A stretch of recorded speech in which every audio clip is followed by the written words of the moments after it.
Episode शुरू होता है और वॉल्टर बड़ी तेजी से उसकी वैन चला रहा होता है। बैकग्राउंड में हमें पुलिस सायरन सुनाई देता है। उसके वैन में जेसी और कोई होता है। स्पीडिंग की वजह से गाड़ी आउट ऑफ कंट्रोल हो जाती है और रास्ते के नीचे गड्ढे से टकरा जाती है। वॉल्टर फिर अपना वीडियो रिकॉर्डर और गन निकालता है। बाहर निकल के वो अपनी वाइफ और बच्चे के लिए मैसेज रिकॉर्ड करता है। उसे लगता है कि अब वो बस्ट होने वाला है और इसके लिए वो अपने बेटे और वाइफ को एक मैसेज देना चाहता है। मैसेज रिकॉर्ड करके वो रोड पे आकर गन को रोड की तरफ पॉइंट करता है। सायरन की आवाज़ कंटिन्यूसली बढ़ती जाती है और यहाँ कैमरा स्टॉप होता है। इसके बाद शो के क्रेडिट्स रोल होते हैं और स्टोरी 3 वीक्स अर्लियर स्टार्ट होती है। अर्ली मॉर्निंग वॉल्टर उठ जाता है और कुछ वर्कआउट करता है। उस समय उसे खांसी आती है। हमें उसके बाद मॉर्निंग ब्रेकफास्ट करते हुए वॉल्टर की फैमिली दिखाई देती है। वॉल्टर, वॉल्टर की बीवी स्काइलर और उसका बेटा वॉल्टर जूनियर। स्काइलर जल्दी घर आने को बोलती है क्योंकि आज वॉल्टर का बर्थडे होता है। फेमिलियर फैमिली कन्वर्सेशन जो मदर और फादर और सन के बीच होती है वो हमें दिखने को मिलती है। नेक्स्ट सीन में वॉल्टर स्कूल को ड्राइव करता है और स्कूल के हैंडीकैप पार्किंग में कार पार्क करता है क्योंकि उसका बेटा वॉल्टर जूनियर क्लचेस के साथ चलता है। वॉल्टर स्कूल केमिस्ट्री टीचर होता है। वो बहुत ही ब्रिलियंट टीचर है क्योंकि जो जिस समय वो टीचिंग करता है उस सीन से हमें पता चलता है। क्लासरूम में उसे एक बच्चा बदतमीजी से पेश आता है पर वो उसे पोलाइटली अपने सीट पर बैठने को बोलता है। एक सीन में वॉल्टर हमें स्टाफ रूम में अकेले ही लंच करता हुआ दिखता है। वॉल्टर स्कूल में टीचिंग के बाद कार वॉश में भी काम करता है। वो वहाँ कैश काउंटर संभालता है पर उसके बॉस उसे उस दिन कार वॉश करने के लिए बोलता है क्योंकि एक एम्प्लॉय नहीं आता। वॉल्टर जब कार क्लीन कर रहा होता है तब वहाँ वही क्लासरूम का बच्चा आ जाता है और उसकी इमेज ले लेता है और उसका मजाक उड़ाता है। वॉल्टर जब घर आता है तब उसकी वाइफ ने उसके लिए सरप्राइज पार्टी प्लान की रहती है। वहाँ स्काइलर की सिस्टर मरी और सिस्टर का हस्बैंड हैंक आया हुआ रहता है। हैंक डीए रहता है, ड्रग इन्फोर्समेंट एडमिनिस्ट्रेशन में वो रहता है और वो अपने लेटेस्ट रेड के बारे में सबको बताता है और वो टीवी पे भी आता है। टीवी पे वॉल्टर ने रेड का साइज क्या था तो वो देख के वॉल्टर हैरान रह जाता है। $700 वॉल्टर देखता है उस रेड में। हैंक उसे बोलता है कि ये कैश नॉर्मल है ड्रग्स में। हैंक नेक्स्ट रेड में भी उसे इनवाइट करता है। वॉल्टर के बर्थडे पर भी उसे अटेंशन नहीं मिलती क्योंकि सब अटेंशन हैंक ले जाता है। वॉल्टर फिर बेड पर स्काइरल के पास आ जाता है। स्काइरल उसे पूछती है कि वो कब रूम पेंट करने वाला है। ये रूम पेंट आने वाले बच्चे के लिए करना होता है। वॉल्टर का बर्थडे होता है इसलिए स्काइलर उसे सेटिस्फाई कर देती है। Next day Walter car wash में काम करते हुए खांसी आकर और चक्कर आकर गिर जाता है। वॉल्टर के लिए एम्बुलेंस बुलाई जाती है। एम्बुलेंस में जब डॉक्टर उसे चेक करता है तो उसे कुछ सीरियस लगता है तो सीरीज ऑफ टेस्ट उस पर की जाती है और नेक्स्ट सीन में वॉल्टर हमें डॉक्टर के साथ बैठा हुआ दिखता है। उसके रिजल्ट आ चुके होते हैं और डायग्नोस्ड हो जाता है कि उसको लंग कैंसर है।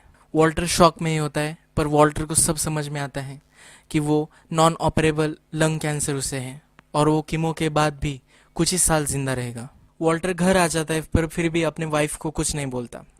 जब वो कार काउंटर पे होता है तब उसका बॉस उसे फिर से बोलता है कि उसे क्लीनअप आज करना पड़ेगा तो वो गुस्सा हो जाता है और जॉब छोड़ के चला जाता है। वॉल्टर बहुत ज़्यादा डिप्रेस्ड हो जाता है क्योंकि उसकी लाइफ अब फन नहीं रहती।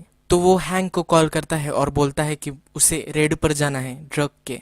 तो वॉल्टर हैंक के साथ ड्रग रेड पर आता है और वो सब एक गाड़ी में बैठे हुए रहते हैं। फिर डिस्कशन होती है कि जो ड्रग की लैब चला रहे थे उसमें से एक का नाम कैप्टन कुक है।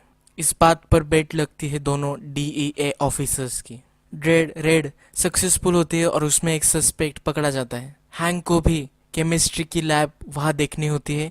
उसको जानना होता है कि एक्चुअल में ये कैसे ड्रग्स बनाते हैं, to be more specific meth ये कैसे बनाते हैं। तो वो हैंक से पूछता है। हैंक उसे बताता है कि हम पहले जाते हैं और कुछ चेक करके आते हैं उसके बाद तुम आना। तभी साइड की खिड़की से वो देखता है उसका ओल्ड स्टूडेंट जेसी पिंकमन जो बालकनी से कूदता है। वॉल्टर अपनी गाड़ी से बाहर निकलता है और जेसी को डीए से भागते हुए देखता है। उसकी गाड़ी पर कैप्टन लिखा हुआ रहता है। इसे उसे पता चल जाता है कि जेसी ड्रग्स में इन्वॉल्व है। वॉल्टर सरप्राइज्ड हो जाता है कि जेसी ये सब कर रहा है, ड्रग्स बना रहा है और उसको सेल कर रहा है। तो वॉल्टर स्कूल्स रिकॉर्ड्स से जेसी का पता ढूंढता है। उसके आंट के हाउस पर वॉल्टर जाके देखता है, वह उसे जेसी मिलता है। वॉल्टर उसको इंटरोगेट करना स्टार्ट करता है, पर जेसी डिनाई करता है कि वो कुछ ऐसा कर नहीं रहा। उसके बाद वो कैप्टन कुक के बारे में बताता है और उसके नंबर प्लेट को ऊपर करता है। जेसी उसकी कोई बात सुनने में इंटरेस्टेड नहीं रहता। तो वॉल्टर बताता है कि उसका पार्टनर अब जेल में जाएगा और वो अभी उसका ऑपरेशन एक सही तरीके से रन नहीं कर पाएगा। इसके लिए वो पार्टनर अप करना चाहता है। वो बोलता है कि मुझे केमिस्ट्री बताए और तुम्हें बिजनेस, तो हम मिलकर ये बिजनेस करेंगे। जेसी उसको सीरियसली नहीं लेता, तब वो उसको बताता है अगर तुम डील को हाँ बोलोगे तो ठीक है, नहीं तो मैं तुम्हें डीए को सौंप दूंगा। नेक्स्ट हमें दिखती है स्काइलर और मरी के बीच में कन्वर्सेशन। मरी उससे पूछ रही है कि तुम्हारा नॉवेल लिखना कैसे चल रहा है। तो स्काइलर उसे बताती है कि ये एक नॉवेल नहीं है, तो वे शॉर्ट स्टोरीज लिख रही हूँ। वो कुछ ओल्ड चीज़ें बेचने के लिए पैक कर रहे होते हैं और वो वॉल्टर के बारे में भी पूछते हैं कि वॉल्टर के साथ क्या चल रहा है, वो ज़रा ऑफ लग रहा है। तो स्काइलर उसे बताती है कि सिर्फ एक मिड लाइफ क्राइसिस हो सकते हैं। वॉल्टर उसके स्कूल से सब केमिस्ट्री के इक्विपमेंट्स उठा लेता है क्योंकि अब उसे मैथ कुक करना है। वो सब इक्विपमेंट्स लेके वो डायरेक्टली जेसी के घर आता है। जैसे उसे बोलता है कि इस सब की क्या ज़रूरत है, हम एक ही फ्लास्क में यूज़ कर लेंगे। तो वो बोलता है कि एक साइंटिफिक तरीके से हम इसे बनाने वाले हैं, इसकी क्वालिटी हम इंश्योर करेंगे और जो एडवर्टाइज करेंगे वही बेचेंगे, कुछ भी गार्बेज नहीं बेचेंगे। जैसे कि मैथ को वो एक गार्बेज बताता है। जैसे और वो सब इक्विपमेंट्स उसके घर में रखते हैं, पर जैसे उसे बताता है कि हम घर में ये कर नहीं सकते क्योंकि बहुत सारे कुत्ते डीईए ने छोड़ कर रखे हैं और वो सूंघ लेते हैं उस फ्यूम्स को, तो उन्हें एक आरवी रेंट करनी पड़ेगी। जैसे बताता है कि उसकी फ्रेंड के पास एक आरवी है और वो रेंट कर सकते हैं या बाय कर सकते हैं। नेक्स्ट वॉल्टर अपने सारे पैसे बैंक से निकाल लेता है और जेसी को देता है। जेसी बोलता है पूरे नहीं है, पर वो नेगोशिएट करने को बोलता है। जेसी उसको पूछता है कि वो ये सब क्यों कर रहा है, तुम तो बहुत वैल्यू वाले थे। बहुत पूछने के बाद वॉल्टर उसे बताता है कि वो अब जाग गया है। नेक्स्ट सीन है वॉल्टर जूनियर की शॉपिंग का। पैंट्स की शॉपिंग वो कर रहा होता है, पर उसके पैंट्स को ऊपर लेने के लिए उसको हेल्प लगती है उसके डैड की, क्योंकि वो हैंडीकैप्ड होता है। तो जब वो बाहर निकलता है तब कुछ बुली लड़के उसका मजाक उड़ाते हैं। इस वॉल्टर और स्काइलर को भी बहुत ज़्यादा गुस्सा आ जाता है। वॉल्टर बोलता है कि चुप रहो, मैं आता हूँ, और वो वहाँ से बाहर निकल जाता है। पर वो लड़के कंटिन्यूसली वॉल्टर जूनियर का मजाक उड़ाते ही रहते हैं। तो जब स्काइलर उनके पास जाने को लगती है तब वॉल्टर एंट्री से आता है, जो बिग बुली रहता है उसको बहुत बुरी तरह से हर्ट कर देता है और फिर वो लड़के वहां से चले जाते हैं। ये सीन वॉल्टर के राउडी बनने के फर्स्ट सीन है। पहले सीन में हमने अभी देखा कि वो बताता है कि मैं अब जाग गया हूँ। सीन में उसे कॉन्फिडेंस आता है, उसे अलाइव महसूस होता है, उसे मजा आने लगता है लाइफ का। नेक्स्ट सीन में हमें वॉल्टर और जेसी डेजर्ट में दिखाई देती है, जहाँ उन्हें कोई देख नहीं सकता या स्मोक का भी कोई नोटिस नहीं करेगा। आरवे में वो सब सेटअप बना लेते हैं। वॉल्टर अपने सब कपड़े निकालता है और सिर्फ अंडरवेयर में कुक करना चाहता है क्योंकि उसे मैथ की तरह स्मेल नहीं करना, उस केमिकल का स्मेल उसे अपने कपड़े पर नहीं चाहिए। जैसे अपने वीडियो कैमरे से उसे शूट करने लगता है जब वो कुक कर रहा होता है, तो वॉल्टर उससे वो कैमरा ले लेता है। यही कैमरा हमें एपिसोड के फर्स्ट में दिखाई दिया था। वॉल्टर पूरे साइंटिफिक तरीके से मैथ बनाता है और उसको ब्रेक करने के बाद जेसी को दिखाता है। जेसी वॉल्टर को बताता है कि अपने प्रोडक्ट की क्वालिटी बहुत ही बढ़िया है, ये क्रिस्टल में बन रहा है और क्रिस्टल बहुत बड़े बड़े हैं, इसलिए बहुत डिमांड में रहने वाला है। और इसको सेल करने के लिए उसे पता है कि इसे किसको सेल करना है, उससे वो मिलने जाने वाला है। अब जेसी उसका क्रिस्टल मैथ लेकर एक नए ड्रग डीलर के पास जाता है। ये ड्रग डीलर उसके प्रीवियस पार्टनर का भाई होता है, को टेस्ट करने को बोलता है। उस ड्रग डीलर को शक होता है कि जेसी ने ही उसके ब्रदर को फ्रेम किया हुआ है। जेसी उससे इनकार कर देता है। ब्रदर यानी कि जेसी का प्रीवियस पार्टनर की बेल हो चुकी रहती है, तो वो ऊपर के कमरे में होता है और वो नीचे आ जाता है। तभी वो प्रीवियस ड्रग डीलर उस पर ध्यान रखता है और बताता है कि ये तुमने कहाँ से कुक किया है। फिर जेसी उस ड्रग डीलर को और उसके ब्रदर को लेके लैब तक ले आता है, उस वैन तक ले आता है। जब जेसी का पुराना पार्टनर वॉल्टर को देखता है तो वो उसे पहचान लेता है ड्रग रेड से। उसे पता होता है कि ये डीई के साथ था, तो वो जेसी को भी लेटा देते हैं जमीन पर। वो जो ड्रग डीलर होता है तो वॉल्टर को मारने वाला होता है। तभी वॉल्टर उसे बताता है अगर तुम्हें इसी तरह का क्रिस्टल मैथ कुक करना है तो मैं तुम्हें मेरी रेसिपी बता सकता हूँ। तो वॉल्टर उसे अपने वैन में ले जाता है जब ड्रग डीलर वैन में आ जाता है तो उसका ब्रदर भी वो देखने के लिए आ जाता है। तभी वॉल्टर एक एक्सप्लोजिव रिएक्शन करता है जिसके गैस पॉइजनस होता है। उस पॉइजनस गैस से लोग मर भी सकते हैं। तो वॉल्टर वो रिएक्शन करके वैन से बाहर आ जाता है और वैन को लॉक कर देता है। बीच में कि ये दो ड्रग डीलर और उसका भाई दोनों घायल हो जाते हैं। ड्रग डीलर का भाई पहले सिगरेट पी रहा होता है और उसका सिगरेट वो वही फेंक देता है। इससे गाड़ी के पीछे आग लग जाती है और उसके बहुत ज़्यादा स्मोक होने लगता है। वॉल्टर उस स्मोक को बुझाने का ट्राई करता है पर वो बुझा नहीं पाता और बहुत सारी फ्लेम्स वहाँ से आती है। तो वॉल्टर वहाँ से गाड़ी लेके भागता है। अब हम फिर से सीरीज के फर्स्ट सीन पे आते हैं। वही गाड़ी वॉल्टर चला रहा होता है वो गड्ढे में गिर जाती है। तो वो मैसेज रिकॉर्ड करता है अपने बीवी और बच्चे के लिए। उसे लगता है अब वो बस्ट होने वाला है और वो गन पॉइंट करता है रोड की तरफ। फिर उसके बाद वो अपने ही जान लेने की कोशिश करता है पर सेफ्टी ऑफ होने के कारण वो गन नहीं चल पाती। और जब वो सेफ्टी ऑफ करता है तो बुलेट कहीं और ही चल जाती है। उसका करेज नहीं होता खुद को मारने का।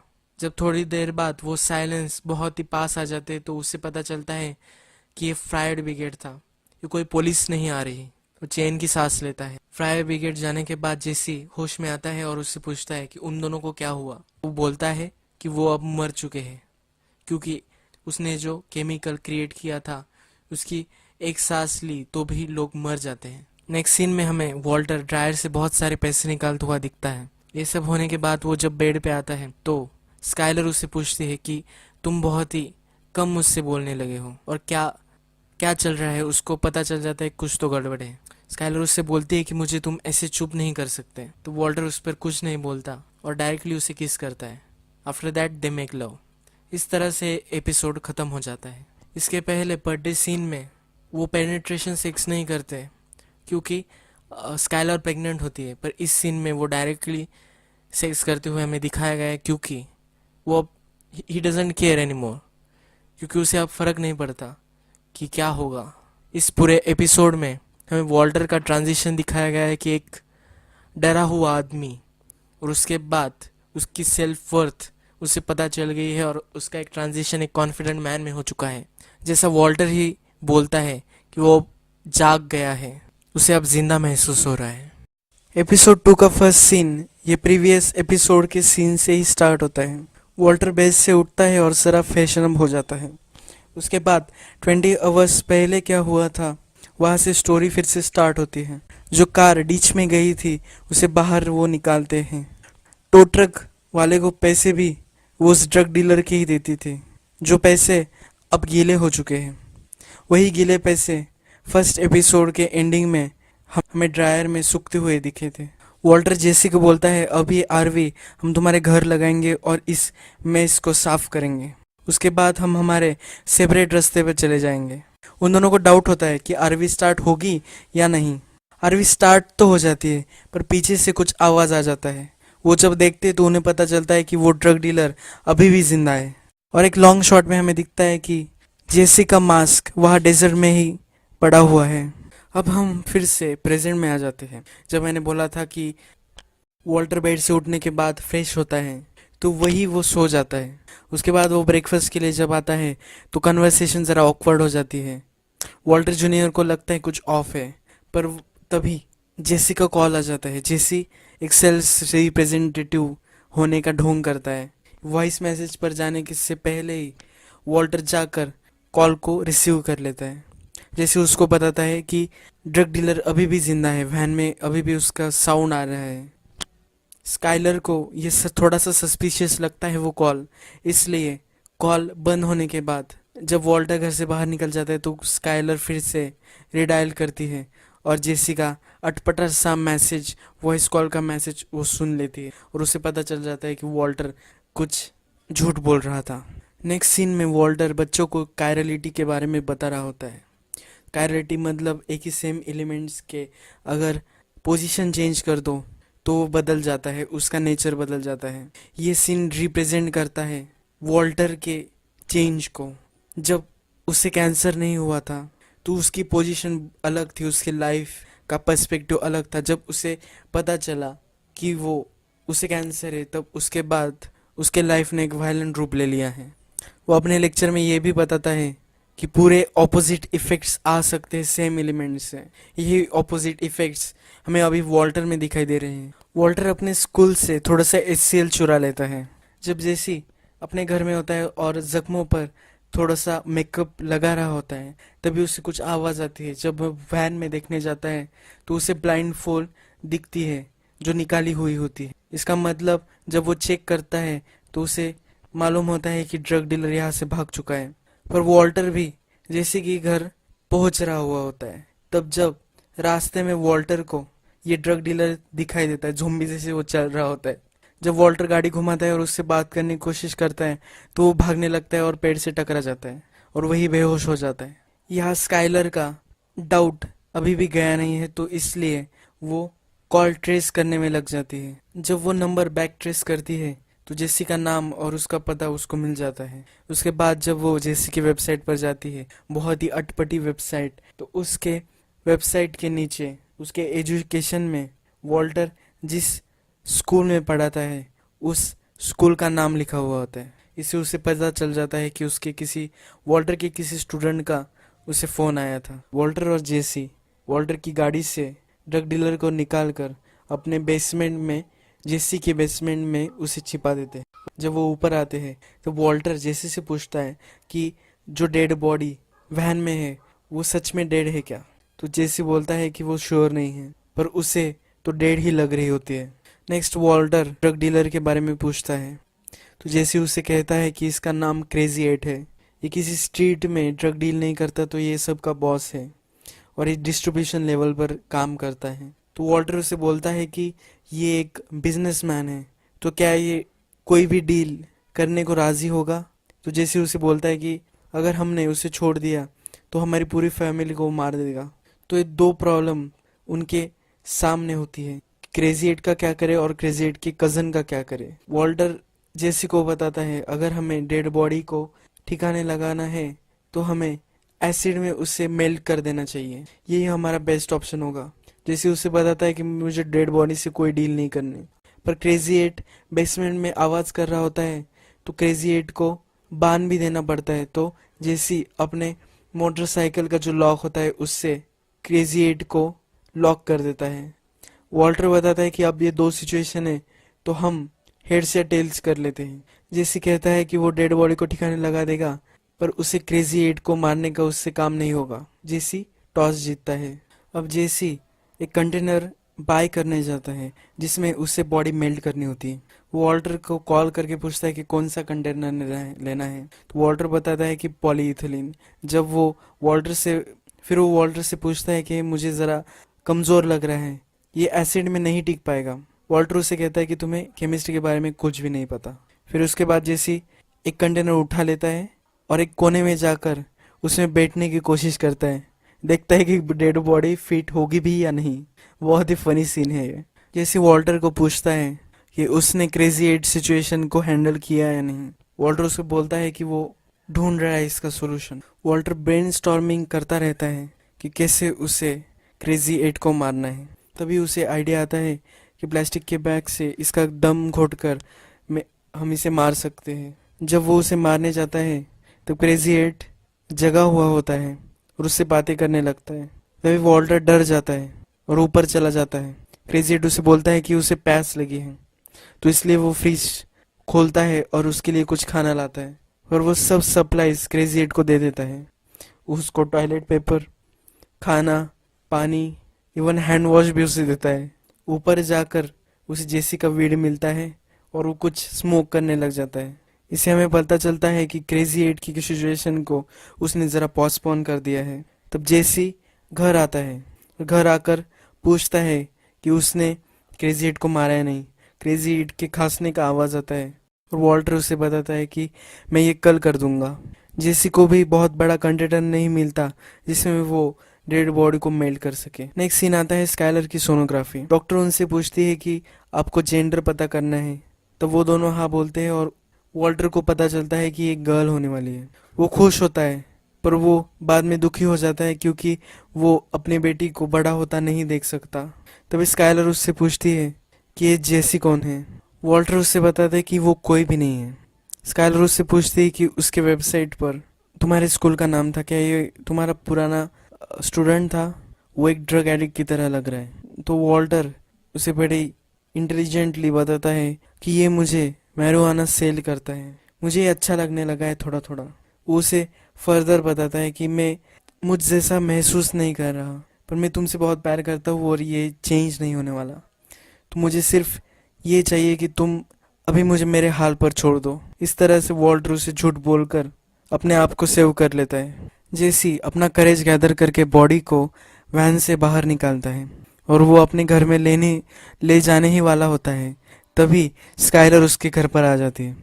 स्काइलर को देखकर उसकी फट जाती है और वो स्काइलर को वही दरवाजे पर रोक लेता है। स्काइलर उसे धमकाती है, अगर उसने वॉल्टर को मैरिजुआना बेचना बंद नहीं किया तो वो अपने सिस्टर के हस्बैंड को कंप्लेंट कर देगी, क्योंकि वो डीईए है, यानी कि हैंक को वो कंप्लेंट कर देगी। और वो उसको ये भी बताते जाती है कि उसे अपना प्रोफेशन चेंज कर लेना चाहिए। ब्रेकिंग बैड की यही खासियत है, ये बहुत बार सरकेस्टिक, फनी, डार्क कॉमेडी की तरह लगता है, बस सब इसमें ग्रेट है। डायलॉग, कैरेक्टर्स, बहुत सारी चीज़ें। स्काइलर के घर जाने के बाद जैसे बॉडी को लेके सेकंड फ्लोर पर उसके बाथ टब में डाल देता है और बाथ टब में ही वो HCl पूरा एम्प्टी कर देता है। वो नीचे आके बैठता है और जब वो ऑल्टर घर पर आता है तो उनमें थोड़ा सा आर्गुमेंट होता है कि क्यों उसने अपनी वाइफ को बताया कि वो उसे मैरिजुआना सेल कर रहा है। वॉल्टर उसे बताता है कि ये थोड़ा सा कन्वीनियंट था, इसीलिए उसने बताया था। जैसे बोलता है कि मैंने डेड बॉडी की सिचुएशन को संभाल लिया है, पर बेसमेंट में क्रेजी एड को अभी भी तुमने नहीं मारा। तो वॉल्टर हैरान हो जाता है और उसे बाथटब के बारे में पूछता है। जब वो उसे देख जब वो बाथटब देखने जा रहा होता है तभी HCl बाथटब के साथ पूरी सीलिंग को भी मेल्ट कर देता है और पूरे डेड बॉडी के बॉडी ऑर्गन्स फ्लोर पे पड़ जाते हैं। ये सीन यही खत्म होता है और नेक्स्ट सीन में जो जेसी का मास्क डेजर्ट में गिर गया था, वो मास्क दो बच्चों को खेलते खेलते मिल जाता है और बच्ची उस मास्क को पहन लेती है। यही ये एपिसोड खत्म हो जाता है। एपिसोड 3 स्टार्ट होता है और वॉल्टर और जेसी डेड बॉडी के जो रिमेन्स होते हैं वो साफ कर रहे होते हैं। इसका अल्टरनेटिव सीन आता है जो वॉल्टर की माइंड स्टेट बताता है, उसका माइंड थॉट हमें इस सीन में दिखाई देता है। ये सीन होता है वॉल्टर के कॉलेज डेज का। वो ब्लैक बोर्ड पर बॉडी के जो केमिकल्स होते हैं उसको वो मेजर कर रहा होता है। बॉडी में इतना परसेंट आयरन, उतना परसेंट कैल्शियम, तो ये सब चीज़ें वो कैलकुलेट कर रहा होता है उसके क्लासमेट के साथ। सबकी एडिशन करने के बाद 0.1% अनकैलकुलेटेड उसे मिलता है। तो इसके बारे में वो अपने क्लासमेट को बताता है कि बॉडी में सिर्फ इतना ही नहीं हो सकता, इसके बाद भी बॉडी में कुछ होना चाहिए। तो इस सीन हमें इम्प्लाई करता है कि वो ह्यूमन सोल के बारे में बात कर रहा होता है। यही उसके दिमाग में चल रहा होता है। अब जो उसे क्रेजी एट को मारना है तो जो मॉरल कॉन्फ्लिक्ट से उसे गुजरना पड़ता है, तो ये सीन उसी को रिप्रेजेंट कर। ब्लड में मिक्स हुआ होता है जो एसिड, तो वो टपक के बेसमेंट तक आ जाता है। क्रेजी एट को पता चल जाता है कि आपका अब उसका अंत नियर है। नेक्स्ट सीन मरी और स्काइलर के बीच की एक कन्वर्सेशन। स्काइलर पता करना चाहती है कि वॉल्टर के साथ आखिर हो क्या रहा है। उसके मन में एक कॉन्फ्लिक्ट ही चलती रहती है। इस सीन में स्काइलर रूम पेंट कर रही होती, जो रूम एपिसोड 1 में वो वॉल्टर को बताती है पेंट करने की। उसे लगता है कि मैरिजुआना वॉल्टर ले रहा है, इसलिए वो ऐसा बिहेव कर रहा होगा, ज़रा ऑफ बिहेव कर रहा होगा। तो मरी से भी पूछती है कि तुमने भी तो कॉलेज में मैरिजुआना ट्राई किया था, तो कैसा इफेक्ट तुम पर आया था। तो मरी उससे कहती है कि मैं ज़रा फोकस्ड हो गई थी। पर स्काइलर ने भी मैरिजुआना के साथ एक्सपेरिमेंट किया होता है, उसे लाइट हेडेड महसूस हुआ होता है। तब मरी को सस्पेक्ट होता है कि वॉल्टर जूनियर ले रहा होगा मैरिजुआना, यानी कि वीड वॉल्टर जूनियर कर रहा होगा। तो वो स्काइलर को तभी कन्फ्रंट करती है। स्काइलर बोलती है कि वो 100% नहीं कर रहा। वॉल्टर क्रेजी एट की सब टॉयलेट फ्लश करने के लिए बेसमेंट में आता है, पर क्रेजी एट को अब पता चल चुका है कि उसका एंड अब नियर है। तो इसलिए वो वॉल्टर को मैनिपुलेट करने की कोशिश करता है। वो वॉल्टर को बताता है कि जेसी ने तुम्हारे बारे में मुझे सब बता दिया है, तुम क्या करते हो, तुम्हारे फैमिली के बारे में भी मुझे सब बता दिया है। तो इससे वॉल्टर बहुत डिस्टर्ब हो जाता है। वॉल्टर को ये भी बताता है कि जिस तरह से मुझे तुम्हें बंद करके रखा है, ये बहुत ही डिग्रेडिंग है, मेरे एनिमी को भी ऐसे ट्रीटमेंट नहीं दूंगा। वॉल्टर को बहुत गुस्सा आ जाता है जेसी पर, क्योंकि जेसी ने सब बता दिया होता है उसके और उसके फैमिली के बारे में। तो वो जेसी को ढूंढता है, पर जेसी बाथरूम में होता है, तो डायरेक्टली डोर ओपन कर कर आ जाता है और जेसी मैथ ट्राई कर रहा होता है। उनमें उन दोनों में लड़ाई हो जाती है और वॉल्टर उसका मैथ नीचे फेंक देता है। जेसी जब गाड़ी लेके बाहर जा रहा होता है तब वॉल्टर उसे रोक लेता है और उनमें झगड़ा हो जाता है। तो जेसी उससे बोलता है कि मैंने मेरी सिचुएशन को हैंडल कर लिया है, पर तुम्हें अब क्रेजी हेड को ठिकाने लगाना होगा, तुम ऐसे पोस्टपोन नहीं कर सकते। वो बोलता है कि हमने कॉइन फ्लिप किया था और तुम्हें तुम्हारा काम तो करना ही पड़ेगा। मरी के मन में वॉल्टर जूनियर के रिगार्डिंग एक डाउट फिर भी होता है, इसलिए वो हैंक को कॉल कर वो बोलती है कि मे भी वॉल्टर जूनियर वीड कंज्यूम कर रहा होगा, तो तुम्हें उसे ज़रा डराना चाहिए और रियलिटी के सिचुएशन के बारे में उसे ज़रा समझाना चाहिए। उसे कुछ गंदी गंदी चीज़ें दिखा दो कि उससे वो डर जाए और वो फिर से मैरिजुआना न कभी ना करे। ऐसा वो अपने पति हैंक को बोलती है। हैंक पहले ना बोलता है, फिर वो मान जाता है। मरी जब हैंक को कॉल करती है तो वो एक सैंडल शॉप में होती है। उस शॉप की एम्प्लॉय उससे डिसरिस्पेक्टफुल बात करती है, तो वो सैंडल चोरी कर लेती है और उसके पुराने शूज वहां रख देती है। हैंक फिर वॉल्टर जूनियर को किसी अलग प्लेस ले जाने के बहाने एक मॉडल पर ले जाता है। उस मॉडल में सब प्रोस्टिट्यूट रहती है, तो वो उसे एक रियलिटी सिचुएशन दिखाने के लिए एक प्रोस्टिट्यूट को अपने पास बुलाता है और उसके सब गंदे दांत वगैरह सब उसको दिखाता है, उसे डराने की कोशिश कर रहा है। वॉल्टर जूनियर को समझ में नहीं आता कि ये क्यों कर रहा है। उसे वो सब बातें वो बताता है और वहां से वो निकल जाते हैं। उसी मॉडल में जेसी भी आया हुआ रहता है, तो इससे हमें जेसी जैसा चल रहा है वैसे चलने देगा तो उसका फ्यूचर क्या होगा इसके बारे में हमें पता चलता है। रात हो जाती है, पर फिर भी वॉल्टर अपने घर नहीं जाता। वो प्रोज एंड कॉन्स लिख रहा होता है क्रेजी एट को मारने के। वो स्काइलर को एक कॉल कर देता है कि उसे कार वॉश पर जरा ज्यादा वक्त लग रहा है, इसलिए वो जरा लेट हो सकता है। पर उस स्काइलर को पता चल जाता है कि वो एक वीक से उसने वो जॉब छोड़ दिया है। वो वरीड होती है, इसलिए कार वॉश पर कॉल करती है और उसको पता चल जाता है। वॉल्टर उसे कहता है कि मैं घर आकर तुम्हें सब समझाता हूँ, पर वो बोलती है कि आज घर ही मत आना। जब वो फोन रखता है तब उसे क्रेजी एट बेसमेंट से चिल्लाकर उसे बोलता है कि मुझे भूख लगी है। तो वॉल्टर उसके लिए एक सैंडविच बनाता है और जब वो बेसमेंट में जा रहा होता है तो उसे बहुत खांसी आती है और वह स्टेयर से गिर जाता है और सैंडविच और उसकी प्लेट फूट जाती है। वो वही अनकॉन्शियस हो जाता है। थोड़ी देर बाद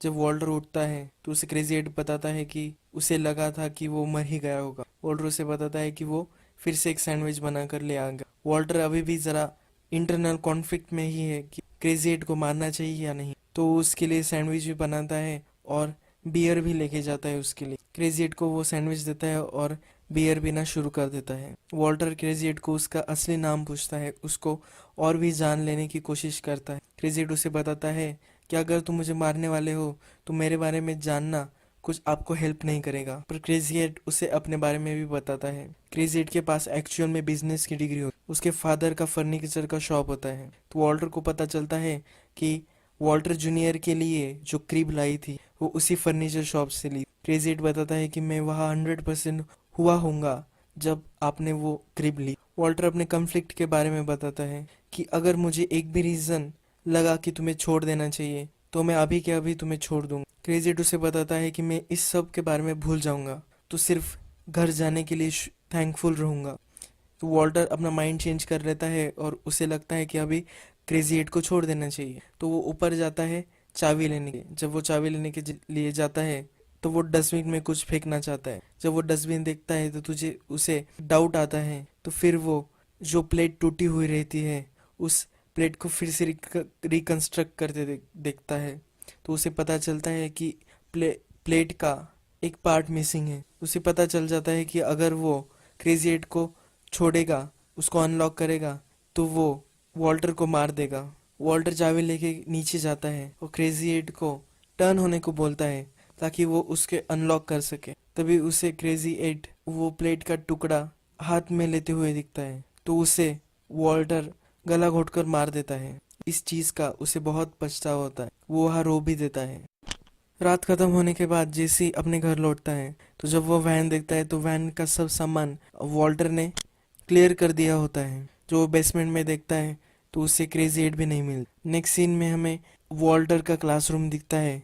वॉल्टर को अच्छा फील नहीं हो रहा होता है, तो इसलिए एक नई टीचर आती है और वो उनको टीवी पर ही लेक्चर पढ़ाती है। सब डिसअपॉइंटेड लगते हैं। नेक्स्ट सीन में जहाँ आग लग गई थी उस साइट पर डीई एजेंट्स पहुंच जाते हैं और वो डिस्कस करते हैं। तो हमें वहाँ पता चलता है कि जो क्रेजी एट का ब्रदर था जिसको बेल पर छोड़ा गया था, तो वो डीए के लिए काम करने वाला था, उनको इन्फॉर्मेशन वो देने वाला था। अगर वॉल्टर उन दोनों को नहीं मार देता तो वैसे भी वॉल्टर फंसने वाला था। अगर वो क्रेजी एट को नहीं मारता फिर भी वॉल्टर को ही मरना था। तो ये एक फिलॉसफी डेवलप्ड हुई है इस एपिसोड में कि अगर तुम किसी को नहीं मारोगे तो वो तुम्हें मार देगा। एक one way to look at the world ये यहाँ इस्टेब्लिश किया है। वॉल्टर हमें नेक्स्ट सीन में रोड के साइड में बैठा हुआ दिखाई देता है। तो वो वही ह्यूमन बॉडी के एलिमेंट्स को कैलकुलेट करने वाली सीन को सोच रहा होता है।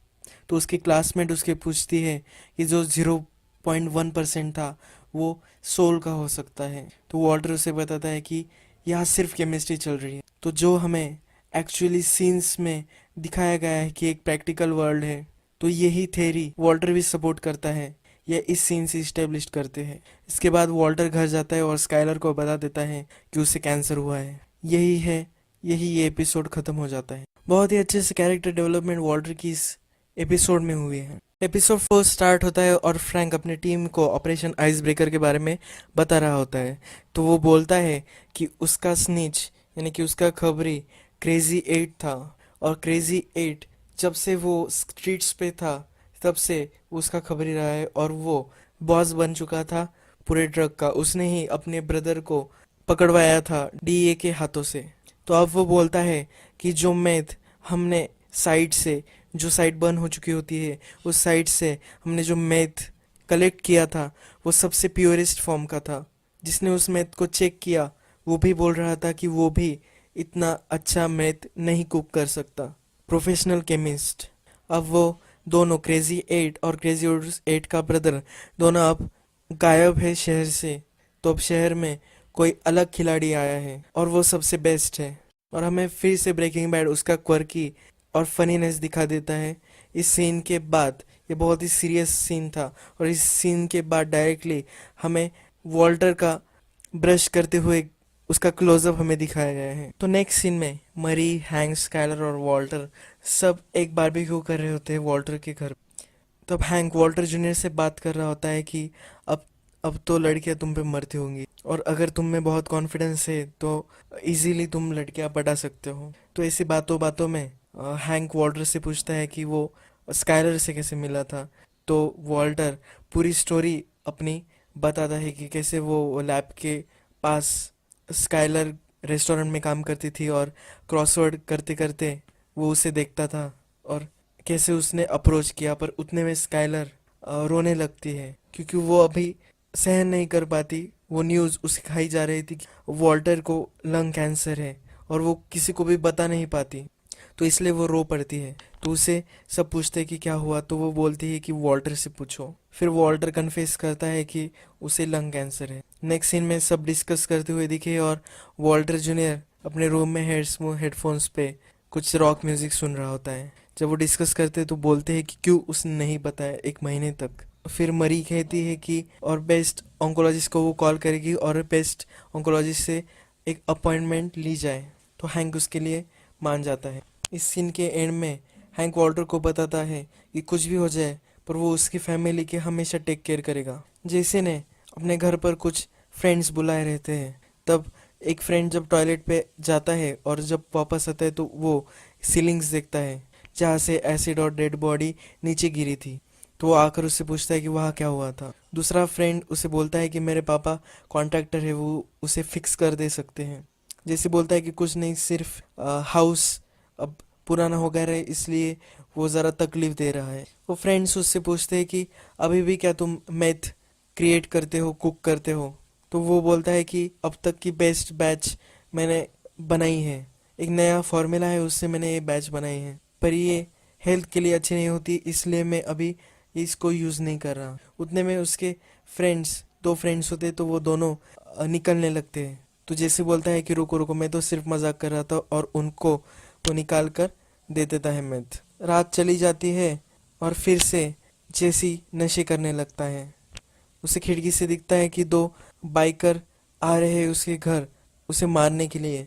तो वो घर से बाहर निकल जाता है, पर वो सिर्फ दो बच्चे होते हैं जो एक ब्रोशर लगाने के लिए आए हुए होते हैं। सो बेसिकली जेसी बहुत पैरानॉइड दिखाया गया है उस ड्रग्स की वजह से। जब भी वॉल्टर अपने घर में भी खांसता है तभी भी उसकी बीवी पूछती है कि कुछ मदद तुम्हें चाहिए या नहीं, तो उसकी ज़्यादा एक्स्ट्रा केयर उसकी बीवी करने लगती है। मरी ने स्पेशली उसके बॉस से एक फेवर करके ये अपॉइंटमेंट स्काइलर को दी हुई रहती है।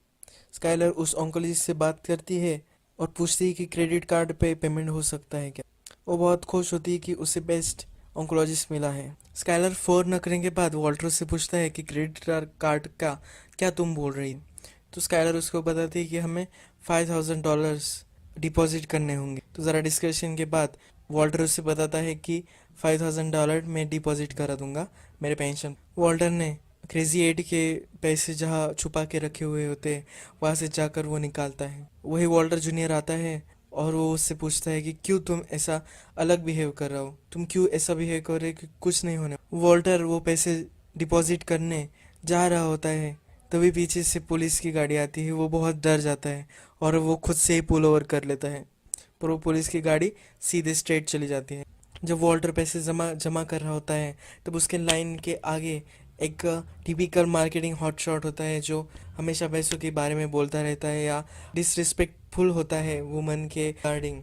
वो फ़ोन पर ही एक वुमन को बहुत डिसरिस्पेक्ट करता है, तो वॉल्टर को उस पर बहुत गुस्सा आ जाता है। वो फिर से आता है एपिसोड के लास्ट में, वो मैं तब आपको एक्सप्लेन करूँगा। उसके बाद हमें एक फैमिली डिनर चलता हुआ दिख रहा होता है और कंसर्न पेरेंट्स सबसे चाइल्ड से पूछ रहे होते हैं कि उसकी प्रैक्टिस या सब कुछ कैसा चल रहा है, स्टडीज़ कैसे चल रहे हैं।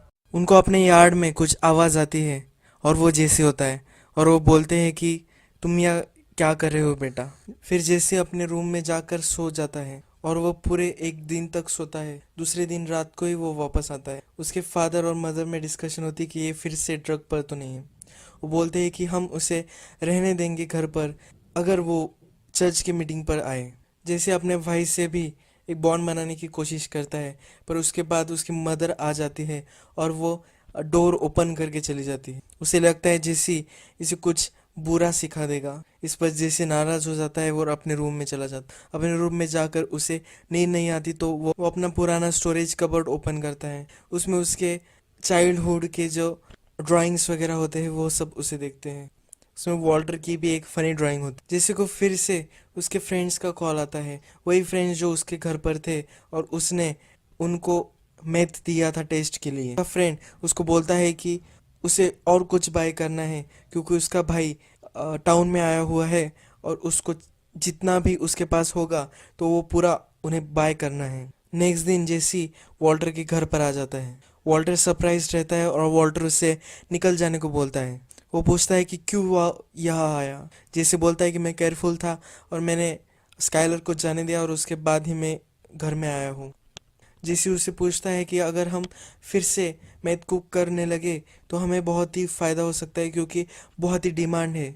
जो लोग बाय कर रहे हैं तो उनको सबको अच्छा लग रहा है। वॉल्टर कुछ भी बात करने के मूड में नहीं होता, पर फिर भी जैसे उसको बताता है कि उसको सेल करके $4,000 कमाए हैं और वो वॉल्टर को सब पैसे दे देता है। इसके नेक्स्ट सीन वॉल्टर और उसके ऑन्कोलॉजिस्ट में बीच की कन्वर्सेशन है। तो ऑन्कोलॉजिस्ट उसे बताता है कि हमारे पास जो ट्रीटमेंट अवेलेबल है उससे तुम्हारी ट्रीटमेंट हो सकती है, पर उसके बहुत सारे साइड इफ़ेक्ट भी उनको बताता है। लीस्ट चलती ही जाती है और साउंड फेड होता जाता है। नेक्स्ट सीन में हमें दिखाया गया है कि जेसी के घर की जो मेड होती है वो जेसी के रूम में एक वीड सिगरेट उसे मिल जाती है और उसके फादर और मदर उसको बहुत डांटते हैं उसके बाद और वो घर से निकल जाने के लिए बोलते हैं। जो वो बाहर इंतज़ार कर रहा होता है टैक्सी का, तभी उसका छोटा ब्रदर वहाँ आ जाता है और बोलता है थैंक यू मुझे बचाने के लिए। वो एक्चुअल में उसके ब्रदर की वीड सिगरेट होती है। वो फिर से वो वीड सिगरेट मांगता है पर जेसी उसे वो सिगरेट नहीं देता और वहाँ से चला जाता है। स्काइलर अब हॉस्पिटल के सब ब्रोशर्स जो होते हैं वो देखने लगती है और वो वॉल्टर को बताती है कि वो बहुत ही हेल्पफुल है। तो वो नेक्स्ट प्लान के बारे में पूछते हैं, तब वॉल्टर डिस्कस करता है कि हमें इसके बारे में और कुछ सोचना चाहिए। फिर स्काइलर पूछती है इसके बारे में हम क्या सोचे। वॉल्टर बताता है कि ये बहुत ज़्यादा पैसे हैं, हमें अराउंड 90K खुद से डालने पड़ेंगे इस ट्रीटमेंट के लिए, और अगर फिर भी मुझे कुछ हो जाता है तो मैं इतनी बड़ी डेब्ट डाल के तुम पर नहीं जा सकता। इस पे वॉल्टर जूनियर बहुत गुस्सा हो जाता है और वॉल्टर को मर जाने के लिए बोलता है। नेक्स्ट सीन में वॉल्टर कार में गैस भरने के लिए जाता है, तभी उसे फिर से वो हॉट शॉट दिखाई देता है, द मार्केटिंग हॉट शॉट, और फिर से वही अपने फ़ोन पर वो बात करता होता है, और वॉल्टर की जो कार पार्किंग स्पेस भी होती है वो भी वो ले जाता है। तो वॉल्टर एक वेट ब्रश लेता है और उसके बैटरी में डाल देता है, उससे वो गाड़ी उसकी फट जाती है। इस तरह से एपिसोड ख़त्म हो जाता है। इस एपिसोड में हमें वॉल्टर की फाइनेंशियल सिचुएशन के वजह से वो एक ट्रैक ले सकता है और सॉल्यूशन जेसी के पास है, तो अब उनको फिर से वापस आना पड़ेगा, एक टीम बननी पड़ेगी और उनको फिर से पैसे कमाने पड़ेंगे। तो ये एक इस्टेब्लिश्ड हुआ है इस एपिसोड में। जेसी का भी कैरेक्टर डेवलपमेंट बहुत ही अच्छी तरीके से हुआ है इस एपिसोड में। प्रीवियस एपिसोड में वॉल्टर का बहुत ही ज़्यादा कैरेक्टर डेवलपमेंट था, इस एपिसोड में जेसी का कैरेक्टर डेवलपमेंट हुआ है। हमें पता चलता है कि जेसी का इंटरेस्ट अलग एरियाज़ में लाई करता है, पर उसके मॉम डैड सिर्फ उसे एकेडमिक सक्सेस को ही एक ज़्यादा इम्पोर्टेंस देते हैं, ये भी हमें दिखने को मिलता है इस एपिसोड में। एपिसोड स्टार्ट होता है और जेसी हमें इंटरव्यू में दिखता है। जेसी एक एडवर्टाइजिंग एजेंसी में इंटरव्यू कर रहा होता है, उसे सेल्स पोजीशन के लिए जॉब चाहिए होता है, पर वो जो इंटरव्यू उसका ले रहा होता है वो उसे बोलता है कि एक एडवर्टाइजिंग जैसा जॉब है। तो वो कर्टन ओपन करता है और उसे एक जोकर जैसा एक आदमी दिखाता है, तुम्हें ये जॉब करना पड़ेगा। जैसे वहाँ से निकल जाता है, जैसे जब वहाँ से निकल जा रहा होता है तो वो जोकर जैसा आदमी उसके पीछे भागता है। वो उसका एक फ्रेंड होता है, उसका नाम बैजर होता है। तो एक दूसरे के लाइफ में क्या चल रहा है इसके बारे में बात करते हैं। बैजर उससे पूछता है कि क्या वो अभी भी मैथ कुक कर रहा है। जैसे उसको बताता है कि मेरा प्रीवियस पार्टनर अब ये काम नहीं कर रहा, तो मैंने ये छोड़ दिया है, और वो सूडो भी मुझे अभी नहीं मिल पा रहा। सूडो एक मटेरियल होता है जो उनको लगता है मैथ बनाने के लिए। तो बैजर उसको बोलता है अगर तुम्हें सूडो की प्रॉब्लम होगी तो मैं बहुत सारा अवेलेबल करके दे सकता हूँ, हम पार्टनर अप भी कर सकते हैं। बैजर वहाँ से निकल जाता है क्योंकि उसका ब्रेक पीरियड ख़त्म हो जाता है। नेक्स्ट सीन में वॉल्टर और स्काइलर एक फ्रेंड के बर्थडे पर जा रहे होते। वॉल्टर वहां जाने पे कतराता है। वो जो अपने फ्रेंड के लिए जो गिफ्ट लेता है वो भी उसे उतना कॉन्फिडेंस नहीं रहता कि ये अच्छा गिफ्ट है भी या नहीं, तो वॉल्टर उसे लेकर भी ज़रा परेशान रहता है। वहां जाकर वो बहुत बड़े बड़े गिफ्ट्स देखता है और उसका छोटा सा गिफ्ट वो देखकर ज़रा हेसिटेट करता है।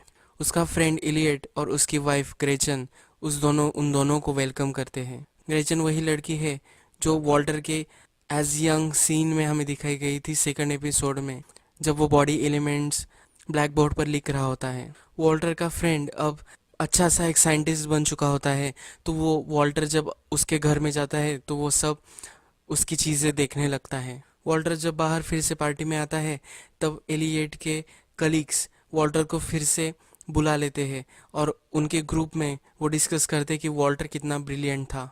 यहाँ हमें पता चलता है कि इलियट और वॉल्टर दोनों साथ काम करते थे और वॉल्टर भी एक साइंटिस्ट हुआ करता था। अब वो सिर्फ एक स्कूल टीचर है तो उसे ज़रा गिल्टी महसूस होता है उस क्राउड में। पार्टी में नेक्स्ट इवेंट होता है कि जिसमें इलियट सब गिफ्ट्स को खोल रहा होता है, तभी उसे वॉल्टर का गिफ्ट मिल जाता है और वो जब उसे ओपन करता है तो उसे बहुत खुशी होती है क्योंकि उन्होंने वही एक प्रेट्जल्स या कुछ होता है उसका पैकेट वॉल्टर ने उसे गिफ्ट दिया होता रहता है।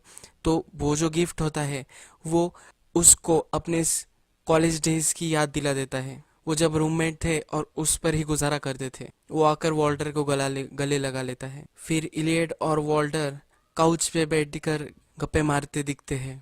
जब उनको थोड़ी देर हो जाती है बात करते करते, तब इलियट वॉल्टर को एक ऑफर देता है। इलियट बोलता है कि आओ हम मेरी कंपनी में आकर तुम कुछ काम कर सकते हो, और फिर बोलते बोलते ये भी बोल जाता है कि हमारा हेल्थ बेनिफिट बहुत अच्छा है। तो वॉल्टर को पता चल जाता है कि स्काइलर ने कुछ इलियट को बता दिया और इसलिए इलियट एक चैरिटी कर रहा है और उसको एक जॉब दे रहा है। वॉल्टर इस पे गुस्सा हो जाता है और वो पार्टी से निकल जाता है। वॉल्टर और स्काइलर के बीच में थोड़ी सी फाइट भी हो जाती है। दूसरे दिन ब्रेकफास्ट पे वॉल्टर वॉल्टर जूनियर से तो बात करता है, पर वो स्काइलर से बात नहीं करता। उसका गुस्सा अभी भी ठंडा नहीं होता। नेक्स्ट सीन में जेसी बैजर को बुला रहता है मैथ कुक करने के लिए। बैजर जब वैन में आता है तो वो सरप्राइज्ड हो जाता है कि बहुत अच्छा सेटअप जेसी ने बनाया है। बैजर सब वो सूडो लाता है अपने बैग में। बैजर जब फ्लैश के बारे में पूछता है तब जेसी बहुत ही साइंटिफिक तरीके से सब पॉट्स के नाम लेता है। जैसे अब बहुत साइंटिफिक तरीके से फिर से मैथ कुक करना चाहता है, तो वो निकल पड़ते हैं डेजर्ट को। डेजर्ट में जब वो आते हैं तो वो बैच कुक करना स्टार्ट कर देते। जब जेसी और वॉल्टर कुक कर रहे थे तब जेसी जैसा केयरफ्री था वैसा ही बैजर भी जरा केयरफ्री होता है, केयरलेस होता है। पूरा दिन उनको लग जाता है वो मैथ कुक करने के लिए। जब मॉर्निंग में मैथ कुक हो जाता है और जेसी उसे देखता है तो वो पूरी तरह से सेटिस्फाइड नहीं होता, पर बैजर को बहुत ही बढ़िया लगता है वो मैथ। जेसी उसे उठाकर बाहर फेंक देता। जेसी को कस्टमर को कोई बैड क्वालिटी नहीं देनी होती। नेक्स्ट हमें दिखता है वॉल्टर जूनियर अपने दो फ्रेंड्स के साथ एक शॉप के बाहर। उन्हें उस शॉप से बियर चाहिए होती है और वो किसी ऐसे आदमी को ढूंढ रहे होते हैं जो जिसके पास आईडी हो और वो 21+ हो, जिससे वो पैसे देकर बियर खरीद सके। उसके फ्रेंड्स वॉल्टर जूनियर को भेजते हैं क्योंकि उसके पास क्लचेस होते हैं और कोई उसके रहम खाकर उसे बियर दे देगा। तो जब एक आदमी को वो पूछता है तो वो एक पुलिस ऑफिसर निकल जाता है। वो पुलिस ऑफिसर वॉल्टर जूनियर को अपने डैड को कॉल करने को बोलता है, पर वॉल्टर जूनियर हैंक को कॉल करता है। हैंक उसे बोलता है कि तुम्हारे डैड को कैसा लगेगा कि तुमने मुझे कॉल किया, उनको नहीं। हैंक उसको घर ले आता है। जब हैंक उसे घर लाता है तब मरी स्काइलर के पास ही बैठी हुई। हैंक स्काइलर को समझाने की कोशिश करता है कि इस उम्र में बच्चे ऐसा करते ही हैं, प्लीज ये सब वॉल्टर को मत बताना। वॉल्टर को कैंसर है, इसलिए वॉल्टर जूनियर जरा परेशान है और इसलिए वो वीड, ये बियर, ये सब चीजें कर रहा है। फिर स्काइलर उसे सरप्राइज्ड होकर बोलती है कि वीड तो वॉल्टर जूनियर ने नहीं किया था, वॉल्टर कर रहा था। वॉल्टर ने एडमिट भी किया था कि उसे वो अच्छा लगता है। फिर स्काइलर उनसे बोलती है कि हमें वॉल्टर को जरा समझाना चाहिए। जब मॉर्निंग में वॉल्टर घर आता है तब सब वहां बैठे हुए रहते हैं। वो सीन वही कट हो जाए और नेक्स्ट सीन में जैसे और एक जो बैच कुक करता है वो उसे चेक कर रहा होता है। वो उसे चेक करता है और फिर से डिसअपॉइंट, और वो फिर से उसे लगता है कि क्लाउडी और वो बैच फेंकने ही वाला होता है। तभी बैजर उसे रोकने की कोशिश करता है और बैजर और जेसी में फाइट हो जाती है। जेसी बैजर को वैन से निकाल देता है और वैन ड्राइव कर ले बैजर को वही डेजर्ट में छोड़कर। हम फिर से वॉल्टर पर आ जाते हैं। वॉल्टर को सब समझाने वाले तो स्काइलर वॉल्टर उसे ये नहीं ट्रीटमेंट की जरूरत है और ये सब खर्चा भी इलियट दे रहा है, तुम्हें ये पेंट कर लेनी चाहिए। और फिर हैंक उसे समझाता है अपने अटपट अंदाज में कि अगर ये फ्री में हो रही है तो ले लेना चाहिए। इसमें प्राइड या अपनी डिग्निटी, इस चीज़ों का ज़रा इस चीज़ों के बारे में नहीं सोचना। वॉल्टर जूनियर उसे समझाता है कि मैं हैंडीकैप्ड हूँ, ये साल मेरे लिए बहुत ही हार्ड था, पर फिर भी मैं गिव अप नहीं कर रहा। तुमने बहुत जल्दी गिव अप कर दिया, कभी भी ऐसा गिव अप नहीं करना चाहिए। नेक्स्ट मरी की बारी आती है। मरी एक प्रोफेशनलिस्ट होती है और वो नर्स होती है, तो वो बहुत सारे पेशेंट्स वॉल्टर की तरह देखते और वो बोलती है कि वॉल्टर जैसे बहुत सारे पेशेंट्स होते हैं वो जो कीमोथेरेपी या ट्रीटमेंट लेने से मना कर देते, पर फैमिली प्रेशर में आकर उन्हें हॉस्पिटल में होना पड़ता है, उनकी लाइफ बहुत ही खराब हो जाती है। तो इसलिए वो बोलती है कि वॉल्टर को जो डिसीजन लेना है वो ले सकता है, किसी का भी प्रेशर उसे नहीं लेना चाहिए। इस पर स्काइलर और मरी फिर से झगड़ा करने लग जाते। वॉल्टर उन दोनों को शांत करता है और फिर वॉल्टर अपने बारे में बोलने लगता है। वॉल्टर बोलता है कि मेरे लाइफ में मैंने कोई भी डिसीजन खुद से नहीं ली और अब भी मुझे लग रहा है कि मेरे लिए सब डिसीजन ले रहे हैं। मुझे सिर्फ जीना नहीं है, मुझे मेरे घर पे रहना है, मुझे जो मैं काम करता हूँ वही काम करने हैं और मुझे लाइफ एंजॉय करनी है, सिर्फ जीना जीना नहीं हो। अगर मैं बेड पर पड़ा रहूं और मेरी बीवी को मेरा सब डर्ट साफ करना पड़े तो ऐसे जीने का क्या मतलब। ये सब वॉल्टर बोलता है। अब यहाँ स्काइलर और वॉल्टर में एक कॉन्फ्लिक्ट हो गई है और उनका फाइट भी चल रहा था एक दिन से। तो जब नेक्स्ट दिन वॉल्टर उठता है और बेड पर स्काइलर, तो उसे डिफरेंट महसूस होता है और वो स्काइलर के पास जाकर बोलता है कि चलो ट्रीटमेंट। उसे अपनी वाइफ दुखी देखी नहीं। नेक्स्ट सीन में वो हॉस्पिटल में होते, उसका उनका इंश्योरेंस नहीं आने वाला होता है, तो स्काइलर वॉल्टर को बोलती है कि वो डायरेक्टली चेक एक्सेप्ट हो सकते हैं हॉस्पिटल में। स्काइलर उसे बोलती है कि इलियट से हमें चेक लाना पड़ेगा, तो वॉल्टर बोलता है कि मैं वो देख लूँ। नेक्स्ट सीन में जब वॉल्टर गाड़ी में बैठा हुआ होता है, तभी उसको ग्लेचन का कॉल आता है। उसे इलियट से पता चलता है, इलियट मतलब उसका हस्बैंड, उसके हस्बैंड से उसे पता चलता है कि वॉल्टर कैंसर है। तो वो बोलती है कि जो पैसे हम तुम्हें ट्रीटमेंट के लिए देने वाले हैं वो तुम्हारे ही है, क्योंकि हमारी कंपनी में भी नाम तुम्हारे ही है। वो उस वॉल्टर को बोलती है कि जो पैसे हम वो तुम्हारे ही है, जो हमारे कंपनी में जो नाम है वो भी तुम्हारा ही है, हम जो भी है वो सिर्फ तुम्हारे वजह से है। उसके बाद वो बोलती है कि क्या तुम हम दोनों की वजह से पैसे नहीं ले, मतलब वो वॉल्टर और उसके रिलेशन को रेफर करती है। वॉल्टर इनकार करके थैंक यू बोलकर फोन रख देता है। वॉल्टर जेसी के घर पहुंच जाता है और उससे पूछता है कि क्या कुक करे।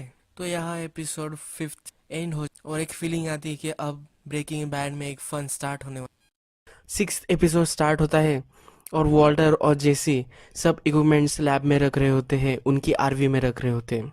आरवी में जब सब मैस देखता है वॉल्टर, तो जेसी पे वो भड़क जाता है और उसे बोलता है कि बाहर का सब तुम संभालो और मैं हमेशा आरवी के अंदर जो लैब है उसका सब संभालूंगा। नेक्स्ट सीन आता है वॉल्टर की केमियोथेरेपी का। उसके साथ स्काइलर भी बैठी हुई रहती है। तो वॉल्टर उसे बताता है कि तुम घर जाओ। जब वॉल्टर जूनियर घर आएगा तो उसे अपनी माँ चाहिए होगी। जब वॉल्टर पेमेंट करने जाता है, चेक जब वो लिखता है तो कैशियर को बताता है कि आप मंडे को इसे विड्रॉ करिए। यानी कि अभी भी वॉल्टर की पैसों की प्रॉब्लम चलती ही रहती है। अब जब वॉल्टर पढ़ाता रहता है तभी कीमो के कुछ साइड इफेक्ट उसे महसूस होने लगते हैं। उसे नॉसिएटेड लगता है तो वो बाथरूम में जाकर उसे उल्टी हो जाती है। फ्लोर सारा गंदा हो जाता है। वहाँ का जैनिटर ह्यूगो उसे मदद करता है और वो सब साफ कर लेता है। नेक्स्ट सीन में हमें स्काइलर और वॉल्टर एक सपोर्ट ग्रुप में दिखे हैं, कैंसर के सपोर्ट ग्रुप में। तो वहाँ स्काइलर उसे बताती है कि तुम ज़रा मुझे डिस्टिंक्ट लगते हो, कि जब तुम बहुत ही देर तक घर नहीं आते तो मैं वरीड हो जाती हूँ। तो फिर वॉल्टर उसे बताता है कि मुझे लॉन्ग वॉक करना अच्छा लगता है। जब भी मैं स्कूल ख़त्म हो जाती है तो उसके बाद मुझे ज़रा लॉन्ग वॉक करना अच्छा लगता है। ज़रा नेचर मुझे अच्छा लगता है देखना। जब वो नेचर की बात करता है तो कैमरा सब डेजर्ट पर आ जाता है और कि वैन में मैथ कुक हो रहा होता है। अच्छा सीन है। नेक्स्ट सीन में वॉल्टर अपनी वैन में कुक कर रहा होता है और उसे बहुत गर्मी महसूस होने लगती है। तो वो बाहर आता है खांसते खांसते और वही गिर जाता है। जैसे उसे उठने में मदद करता है। जैसे पूछता है कि क्या हुआ, तो वॉल्टर उसे बताता है कि मुझे ज़रा गर्मी लग रही है। तो वो वॉल्टर को उसकी चेयर पर बैठाता है, पर उसकी चेस्ट ज़रा ओपन रहती है क्योंकि उसे गर्मी लग रही होती है। तो वॉल्टर की चेस्ट पर जैसी केमोथेरेपी के मार्क्स देख लेता है। जैसे कि जो आंट होती है उसे भी कैंसर हुआ होता है, तो उसे पता होता है कि ये कौन से मार्क्स है। और जैसे को पता चल रहा जाता है कि वॉल्टर को कैंसर है। जैसे उसे पूछता है कि इसलिए तुम कर रहे हो, तो वॉल्टर उसे बता देता है। जो सेकंड एपिसोड में लास्ट में बच्ची को जो मास्क मिला था वो डीए के पास होता है और उस मास्क का एनालिसिस करने के बाद उसे पता चलता है कि वॉल्टर की स्कूल में से वो चोरी हुआ था। ये फ्रैंक उसके कलीग को बोलता है कि ये तो वॉल्टर की स्कूल का था। नेक्स्ट हमें जेसी अलग अलग स्ट्रीट पर जाकर मैथ सेल करते हुए दिखता है। वो बाद में वॉल्टर को एक फ़ोन गिफ्ट करता है और उसके साथ पैसे भी देता है। जो पैसे जेसी लाता है वो वॉल्टर को बहुत कम लगते हैं और वॉल्टर उसे बोलता है जो रिस्क मैं ले रहा हूँ, ये सब इलीगल जो मैं कर रहा हूँ, इसमें ये वर्थ नहीं है कि मैं इतने कम पैसे में ये सब नहीं कर सकता। तो वो बोलता है कि हमें अभी होलसेल में सेल करना चाहिए मैथ। जैसे उसे कहता है कि ये इतना आसान नहीं होता। मेरा जो ड्रग डीलर था उसे तो तुमने मार दिया, और उससे भी कनेक्शन मेरा उसके ब्रदर से हुआ था, मेरे पार्टनर से हुआ था, और मेरा पार्टनर वो 3rd ग्रेड से मेरा फ्रेंड था। ऐसे हम किसी से भी डील नहीं कर सकते। अभी का जो ड्रग डीलर होता है वो टूको होता है, और डायरेक्टली अगर जेसी उससे जाके मिला तो वहाँ कुछ भी हो सकता है। इसलिए जेसी नहीं बोल देता है। इसलिए जेसी उसे बताता है कि वो इम्पॉसिबल है। फिर से हमें कीमो में वॉल्टर दिखा है, और जब वो कैश अकाउंटिंग में देता है तो वो कैश वाली बोलती है कि ये भी मंडे को करना है क्या। इससे पता चलता है कि एक रूटीन बन चुका है कि वॉल्टर की जो मनी प्रॉब्लम है ये एक रूटीन बन चुकी है। फिर से स्कूल में वही प्रॉब्लम वॉल्टर को होती है। ह्यूगो वहाँ फिर से अवेलेबल होता है और वो वॉल्टर को च्युइंगम देता है। जब वॉल्टर ठीक ठाक हो जाता है और अपने लैब में जाता है तभी हैंक वहाँ आ जाता है कुछ इन्वेस्टिगेशन करने उस मास्क की। हैंक उसे बोलता है कि मुझे इन्वेंटरी चेक करनी है। हैंक पता करता है कि कौन कौन चाबियां रखता है लैब की। तो उसमें जैनिटर्स, कुछ स्टाफ, प्रिंसिपल और वॉल्टर के पास सिर्फ चाबी रहती है। हैंक जब इन्वेंटरी चेक करता है तो उसमें बहुत सारा इन्वेंटरी मिसिंग होती है जो वॉल्टर ने ही गायब की। जेसी का एक फ्रेंड होता है स्किनी पीट, वो टुको को जानता है और इंट्रोडक्शन करने के लिए हाँ बोल देता है। तो जेसी टुको को मैथ देता है और टेस्ट करने को बोलता है। मैथ टेस्ट करने के बाद टुको को उसकी क्वालिटी बहुत अच्छी लगती है। फिर जेसी उसे प्राइस बताता है, 35K पर पाउंड उसको वो बताता है। टुको उसको बोलता है कि ठीक है और वहां से निकल जाने को बोलता है। जेसी फिर उससे पैसे मांगता है। टुको बोलता है कि अपफ्रंट हम पैसे नहीं देते, जब ये सब सेल हो जाएगा तब मैं तुम्हें पैसे दूंगा। जेसी चिढ़ जाता है और डील कैंसिल करने को बोलता है। जब टुको नहीं मानता वो मैथ लेके भागने की कोशिश करता है। टुको उसे बहुत मारता है और वो हॉस्पिटल में एडमिट हो जाता है। नेक्स्ट सीन में हैंक अरेस्ट कर रहा होता है ह्यूगो को, वही जेनेटर जो वॉल्टर को हमेशा मदद करता रहता है। जब जब वॉल्टर की प्रिंसिपल हैंक से पूछती है कि क्या हुआ तो वो बताता है कि इसका हमने बैकग्राउंड चेक किया तो इसने गन्स प्रीवियस में रखी थी और इस पे बहुत सारे चार्जेस थे। तो उन्होंने उस सस्पिशन में ह्यूगो को अरेस्ट किया होता रहता है। वॉल्टर 2-3 बार जेसी को कॉल करता है पर फिर भी जेसी पिक नहीं करता क्योंकि वो हॉस्पिटल में होता है। तो उसका फ्रेंड वॉल्टर को कॉल करता है और बताता है कि कहाँ वो एडमिट है। तब जेसी का फ्रेंड उसे टाको के बारे में बताता है। वॉल्टर अपना हेयर शेव कर लेता है क्योंकि फ्यूचर में उसे ये कंसिक्वेंसेस बियर तो करने ही होंगे, तो वो पहले ही ये कंसिक्वेंसेस से सामने जाता है। यही सीन रिप्रेजेंट करता है जो अगला सीन हमारा आने वाला है जिसमें वो टुको से मिलने जाता है। एपिसोड के फर्स्ट में हमें बताया था वॉल्टर ने ही कि वो सिर्फ लैब में काम करेगा और बाहर का सब जेसी करेगा, पर उसे मालूम होता है कि कभी ना कभी उसे बाहर से भी डील करना होगा। तो जब वो हेयर शेव करता है तो हमें पता चल जाता है कि वो कंसिक्वेंसेस को बेयर करने को रेडी है, बाहर का भी काम संभालने को वो रेडी है। तो वॉल्टर टुको को मिलने जाता है। वो वहाँ जाके बोलता है कि मुझे टुको से मिलना है और जब तक मैं टुको से नहीं मिल पाता तब तक मैं यहाँ से नहीं जाने वाला। टुको वॉल्टर से उसका नाम पूछता है तो वो हाइजनबर्ग बताता है। फिर से मैथ वॉल्टर ने लाया हो रहता है टुको के लिए। तो टुको उससे पूछता है कि इस मीटिंग तो तुमने ही बुलाई है तो इसका पर्पस क्या है। तब हैंक बोलता है कि मुझे $50,000 चाहिए, जो ऑलरेडी तुम्हारे पास 1 पाउंड मैथ है उसका 35,000 और 15,000 मेरे फ्रेंड को जो तुमने डैमेज किया उसका। और फिर उस पर टुको हंसता है और उसे सीरियसली नहीं लेता, उसका मजाक उड़ाता है कि तुम और मैथ लेके आए जब मैंने पहले ही ना पे करते हुए तुम्हारे पार्टनर को हर्ट कर दिया था।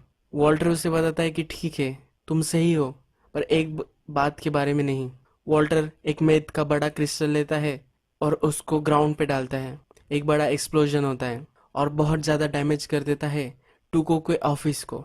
वॉल्टर के पास उन क्रिस्टल्स की पूरी बैग होती है तो सब डर जाते हैं और टुको उसको पूरे पैसे दे देता है। टुको उससे बोलता है कि जो तुम मैथ बनाते हो मुझे ये और भी चाहिए क्योंकि ये बहुत तेजी से बिक रहा है। वॉल्टर उससे बोलता है कि अब तुम्हें 2 पाउंड लेने होंगे और वहां से फिर वॉल्टर चला जाता है। ये एपिसोड नंबर 6 यही खत्म हो जाता है। तो episode number 7 Breaking Bad season first का लास्ट एपिसोड। सीन स्टार्ट होता है एक स्कूल मीटिंग से जहाँ पे पेरेंट्स भी आए हुए रहते हैं और अभी अभी ह्यूगो को जो पकड़ा है उसके बारे में डिस्कशन हो रही होती है। डीए और उनकी प्रिंसिपल उनको दिलासा देती है कि सब ठीक है, उनको वरी करने की कोई ज़रूरत नहीं है। फ्रैंक उसी मीटिंग में बोर होने लगता है और स्काइलर को फिंगर करने लगता है। मीटिंग खत्म होने के बाद स्काइलर और वॉल्टर कार में ही सेक्स करते हैं। अब जेसी उसके आन के घर में नहीं रह सकता क्योंकि वहाँ सब ब्लड वगैरह सब हो चुका है, तो इसलिए अब जेसी उसको सेल करना चाहता है। तब कुछ क्लाइंट्स आए हुए रहते हैं जेसी के यहाँ और जेसी वैन में ही पड़ा हुआ रहता है। वॉल्टर तभी वहाँ आ जाता है और जेसी को जाकर बोलता है कि वो अब सब पैसे ले आया है टुको से। जेसी जरा नाराज हो जाता है कि क्यों अभी वॉल्टर को टुको से बिजनेस करना है। वॉल्टर उसे एक्स्ट्रा 15K भी दे देता है। वॉल्टर जेसी को ये भी बताता है कि हमें अब 2 पाउंड्स प्रोडक्शन करना पड़ेगा। तो जेसी उसको बताता है कि ये इम्पॉसिबल है क्योंकि उन्हें बहुत सारा सूडो लगेगा, और इतना सूडो लाना एक इम्पॉसिबल बात है क्योंकि ड्रग स्टोर पर जाके बहुत ही कम अमाउंट में ही एक सूडो मिलता है। नेक्स्ट सीन में स्काइलर और वॉल्टर डॉक्टर से मिलने आए हुए रहते हैं। तभी डॉक्टर सब बोलता है कि सब ठीक ठाक चल रहा है। स्काइलर डॉक्टर को बताती है कि वॉल्टर की तबीयत अब बहुत ही अच्छी होती जा रही है, उसकी एनर्जी भी बढ़ चुकी है और उसकी सेक्सुअली भी ये बहुत एक्टिव रहने लग रहा है। डॉक्टर उन्हें बोलता है कि अब इसका मतलब हमारा जो ट्रीटमेंट चल रहा है वो बहुत अच्छे से सूट हुआ है वॉल्टर को।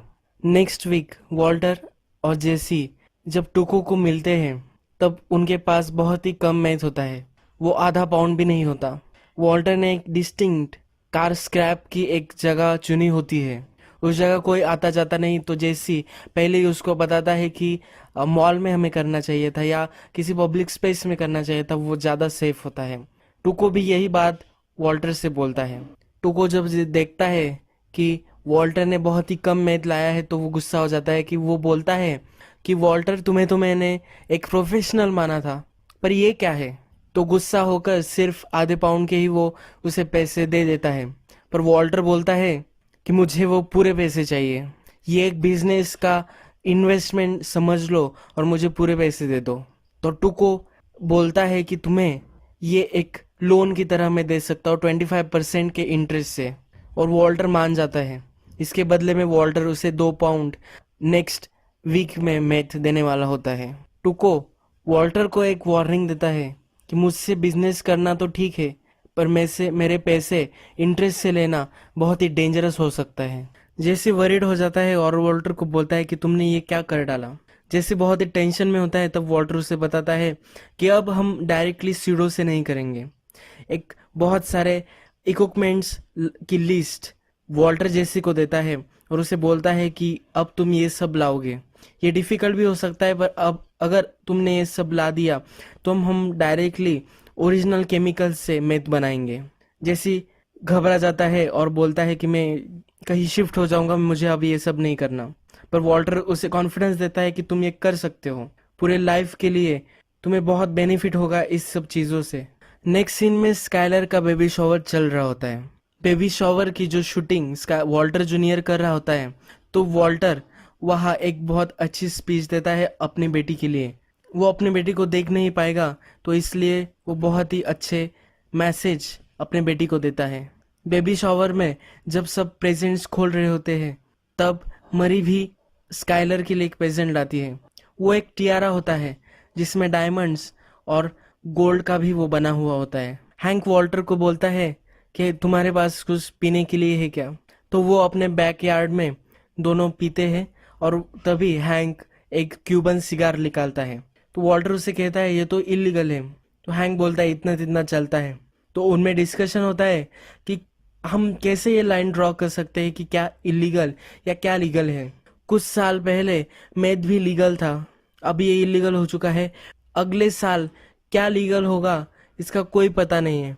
वॉल्टर अपने एक्शंस को जस्टिफाई कर रहा होता है, पर तभी हैंक उसे बोलता है कि कुछ चीज़ें इलीगल ही होनी चाहिए क्योंकि उससे लाइव्स तबाह हो जाती है, जैसे कोकेन। तो यही ये डिस्कशन खत्म हो जाती है। प्रीवियस सीन में जब स्काइलर डॉक्टर से बात कर रही होती है तो वो एक अल्टरनेटिव मेडिकेशंस मतलब कुछ थेरेपी वगैरह इस जैसी चीज़ों के भी डॉक्टर को पूछती है। तब वॉल्टर अब उसे अच्छा सा टाइम चाहिए मैथ कुक करने के लिए, तो वॉल्टर स्काइलर को एक प्रोग्राम के बारे में बताता है जो नज़दीक ही होता है, और वो उसे बताता है कि वीकेंड्स में मैं जाना चाहता हूँ। इससे वॉल्टर को एक टाइम मिल जाएगा मैथ कुक करने के लिए। अब नेक्स्ट सीन में हम जेसी की गैरेज में होते हैं। जेसी ने सब सामान लाया हुआ होता है। वॉल्टर जेसी से पूछता है कि मैथलेमिन कहाँ है, तो जेसी उसे बोलता है कि वो नहीं मिल पाया, वो बहुत ही इम्पोर्टेंट होता है मैथ बनाने के लिए। तो जेसी बोल रहा होता है कि कुछ गाइस थे जो हमें मैथलेमिन देने वाले थे, पर वो $10,000 मांग रहे थे और वो मैथलेमिन चुराने वाले होते हैं एक फैसिलिटी से। तो वॉल्टर जेसी को पूछता है कि वो फैसिलिटी कहाँ है। जेसी को वो मालूम होता है तो वॉल्टर बताता है कि क्यों ना हम ही उसे चुरा लें। जेसी उसको बोलता है कि वह एक गार्ड भी होता है और वह एक बड़ा सा लॉक है जिसे हम नहीं खोल पाएंगे। तो वॉल्टर को एक आइडिया आता है। वॉल्टर वो लॉक थर्माइट से फोड़ने वाला होता है। स्काइलर ने जो टियारा उसे मिला होता है बेबी शॉवर पे, मेरी ने उसे दिया होता है, तो वो टियारा उसे रिटर्न करना होता है क्योंकि वो बहुत एक्सपेंसिव होता है और अगर वो पैसे मिल जाए तो बेबी के लिए कुछ सामान भी वो ले सकती है। तो इसलिए वो रिटर्न करने जाती है। पर जब वो शॉप में जाती है और ओनर को बोलती है, तब ओनर उसे सिक्योरिटी बुलाकर एक रूम में बंद कर देता है। ओनर पुलिस को भी बुलाता है। तब वो ओनर उसे कहता है कि एक वीक पहले ये चोरी हो चुका था। हमने मेरी को पहले भी शूज की चोरी करते हुए देखा था, तो ये भी मेरी ने चोरी कर लिया है। अब स्काइलर दिमाग लगाती है और उनको बोलती है एक प्रेग्नेंट वुमन को जबरदस्ती यहाँ बंद करके रखा है। अगर ये लोगों को पता चल गया तो हंगामा हो सकता है और मेरा न्यूज़ चैनल में भी मेरे कनेक्शन से, तो मैं यहाँ बहुत ही बड़ा एक फसाद क्रिएट कर सकती हूँ। तो वो स्टोर मैनेजर या ओनर डर जाता है और स्काइलर को जाने देता है। स्काइलर मेरी को एक बहुत ही गुस्से में मैसेज भी छोड़ देती है। रात में वॉल्टर और जेसी उस फैसिलिटीज में पहुंच जाते हैं। वहाँ वो तार कट करके अंदर घुस जाते हैं और गार्ड का आने का वेट करते हैं। एक बहुत बड़ा सर्कल होता है, तो गार्ड जब सर्कल करेगा तभी वो मेथलमीन चुराने वाले होते हैं। पर गार्ड बीच में ही रुक जाता है और वो टॉयलेट में जा रहा होता है। जब वो टॉयलेट में होता है तभी वॉल्टर को एक आइडिया आता है और वॉल्टर और जेसी उसे टॉयलेट में ही बंद कर देते हैं। उसके टॉयलेट को डोरी से बांध देते हैं। वो थर्माइट से दरवाज़ा खोल लेते हैं, पर जब वो अंदर जाते हैं तब मेथलमीन का छोटा सा गैलन में एक क्वांटिटी उन्हें नहीं मिलती। तो बहुत बड़ा एक टब ही होता है जो वो उठा लेते हैं। उस टब को लेके ही वो स्लोली भाग जाते हैं। नेक्स्ट दिन जब जेसी और वाटर वैन शुरू करने की कोशिश करते हैं तो वैन शुरू ही नहीं होती और ज़्यादा फोर्स करने पर वैन का मशीन ही टूट जाता है और वहाँ से धुआं निकलने लगता है। तो वो डिसाइड करते हैं कि हम अब बेसमेंट में ही मैथ बनाना शुरू कर देंगे। पर जैसे हमें एपिसोड के फर्स्ट में दिखाया गया कि जेसी अपनी प्रॉपर्टी सेल करना चाहता है, तो उसकी जो एजेंट्स होती है तो उसने उसी दिन ओपन हाउस रखा हुआ होता है। बहुत सारे लोग हाउस देखने के लिए आए हुए होते हैं। जेसी उसे बहुत सारे मैसेजेस भी लेफ्ट करता है, पर उस एजेंट का फोन कार में ही बंद रहता है। तो जेसी को बेसमेंट के दरवाजे को पकड़ कर रखना पड़ता है, यानी कोई अंदर ना आ सके। एक आदमी जोर जबरदस्ती करता है तो जेसी सबको बाहर निकलने के लिए बोलता है। मरी स्काइलर के फोन भी नहीं उठा रही होती है और उसको बहुत ही इग्नोर कर रही होती है, तो डायरेक्टली स्काइलर उसके वर्क प्लेस पर आ जाती है और उसे कन्फ्रंट करती है। मरी पूरी तरह से ये सब डिनाई कर देती है, इसलिए स्काइलर को बहुत गुस्सा आ जाता है और वो घर आ जाती है। जब वॉल्टर घर आता है तो स्काइलर उसे एक जूस देती है और वो डिस्कशन के लिए बैठते हैं। तो स्काइलर उसे पूछती है कि कैसा रही तुम्हें थेरेपी, तो वॉल्टर बोलता है अच्छी थी। स्काइलर मरी के बारे में बोलती है कि उसने जो टियारा उसे दिया था तो वो चोरी का था। वॉल्टर उसे बोलता है कि फैमिली के लिए लोग कुछ भी गलत कर सकते हैं। वॉल्टर स्काइलर से पूछता है अगर मैंने ऐसा कुछ किया तो तुम क्या करोगी। स्काइलर उसे बताती है कि तुम इमेजिन भी नहीं करोगे मैं तुम्हारे साथ क्या करूंगी। नेक्स्ट सीन में वही जगह वॉल्टर जेसी टुको को मिलने जाते हैं। टुको को वो सब मिथ दे देते हैं। तभी टुको बोलता है कि बहुत ही बढ़िया है और हम दोनों मिलके बहुत पैसा कमाएंगे। तभी टुको का एक साइडमैन उसे वॉल्टर को बोलता है कि सिर्फ याद रखना कि तुम किसके लिए काम कर रहे हो। टुको को इस बात पर बहुत गुस्सा आ जाता है और टुको उसे बहुत मारता है। टुको मार कर उसे बेहोश कर देता है और दूसरे आदमी को बोलता है बॉडी कार में रखने के लिए। वॉल्टर और जेसी बहुत घबरा जाते हैं और यही ये सीजन खत्म हो जाता है।